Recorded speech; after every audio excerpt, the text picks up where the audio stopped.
বিশ্বনবী যে সমস্ত খাদ্যগুলো পছন্দ করতেন হাদিসে এসেছে। বিশ্বনবী রুটি খেতেন, খেজুর খেতেন, খেজুর, খেজুর চিনেন?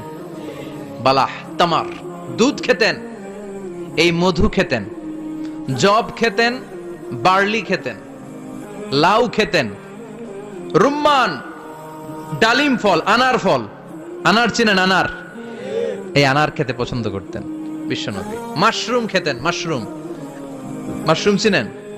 ব্যাঙের ছাতার মতো। রেস্টুরেন্টে ইদানিং মাশরুমের স্যুপ পাওয়া যায়, এটা খাবেন। যাদের চোখের জ্যোতিতে সমস্যা, দৃষ্টিতে সমস্যা, খাবেন। হাদিসে এসেছে আল কামআতু মিনাল মান ওয়া মাউহা শিফাউন লিল আইন। মাশরুম হলো মান্না সালোয়ার মতো খাবার। মাশরুমের স্যুপ যারা খাবে, চোখের জ্যোতি যাদের কম, তাদের চোখের জ্যোতি বাড়িয়ে দিবে কে?